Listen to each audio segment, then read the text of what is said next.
In Uganda, the Peace Center under the Peacebuilding project is implementing a project promoting women's effective participation in peacebuilding.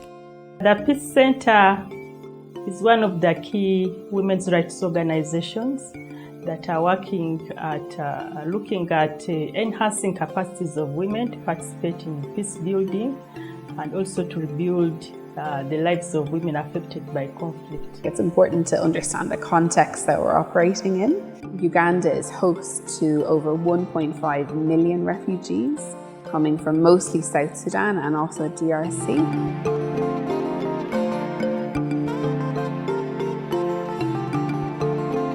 The relevant conflicts are between the refugees and the host communities over maybe the resources on the land and so on.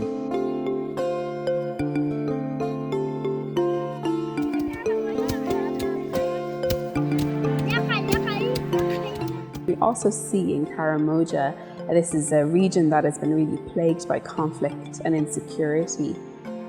Definitely around the porous borders, we can see cattle rustling and movement of arms. And this has really disproportionately affected women and girls significantly. We are guided by the United Nations Security Council Resolution 1325 that calls for the promotion of participation of women in all forms of decision-making processes, calls for protection of women and the promotion of women's rights, as well as ensuring that relief and recovery is gender responsive. We women even to have power in Karamoja, even to stand to be a councillor or to stand to be MP. We want power from women, like a speaker now in Kotido is a woman. That's the way we are fighting for that. No men to put that down. The women of this region are at the forefront, supported by the Peace Center and government. They are saying enough is enough. Enough is enough. We want total peace. With support from UN Women, the Peace Center has trained over 530 women peace builders and supported their work to track, document, analyze, and mediate or refer cases of violence or conflict cases for action by the district peace committees. When we start the training, the skill I obtain, how to talk to a person, how to listen, and when there is a conflict, where will you start it from? You have to know the cause root of that conflict. We work together with the community leaders. I told them, I said, if there is an issue in the community, let them tell us, we as a mediator, so that we can able to help them to solve those issues. We've also seen the district peace committee taking on more role, participating actively and organizing peace committees between the districts, within the districts, and within the sub-counties, and also between the refugee and host communities that we work in. The peace structures have recorded tremendous progress in promoting peace, contributed to addressing gender inequity in peace-building processes, as well as promoted the rights of women and girls in conflict, post-conflict, and other crisis situations, as evidenced by their increased responsiveness to women peace and security concerns at both national and district levels. I have my role as a community development officer, but I cannot do it alone without the help of other partners. So Women International Peace Center has made my work very easy. One, it has trained the women leaders. It has trained the women networks that I work particularly with.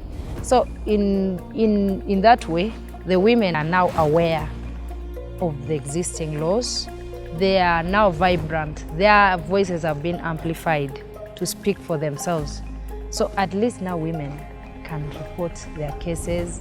They can stand up in public and speak and say no to some of the things that happen. And in the community now, everybody knows me. Even the LCs now, they look at the LCs like they are now doing nothing else. Usually when they need LCs, they said, LCs they will ask for money. So you better come to the peace mediator. So the LCs, even themselves, they now respect us. Whenever there is a case, then they send people to us. Being empowered by Peace Center, being shown the way how to report cases. We are unable to report cases like the one of rape. When a girl is raped or a woman is raped, while when she went to collect firewood, others keep quiet, they don't want to sign out. But nowadays when we talk, we have talked to them, we have enlightened them, we have bring up their mind. They are unable to report such kind of the cases. The Peace Center trained over 204 new women peace mediators in Yumbe and Adjumani on peace building and conflict transformation with a focus on mediation, negotiation, lobbying, and advocacy. As a result, women are courageously leading peace building through negotiation, advocacy, and lobbying on women peace and security issues at local, district, national, and international levels. Community members are now reporting cases of conflict to the trained women peace builders and peace committees to mediate before violence erupts. Over the past 8 months, the peace mediators, monitors, and analysts have resolved 267 cases and co-hosted 7 peace dialogues at community level. And women even now went ahead contesting for politics. Most of these women are now politicians.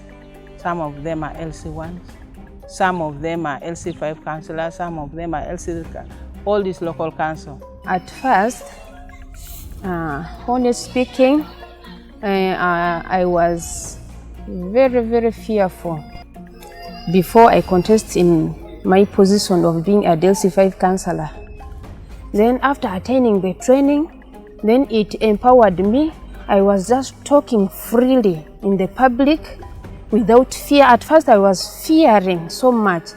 In the district council, we struggled and we pushed 3 women for the position of chairpersonship.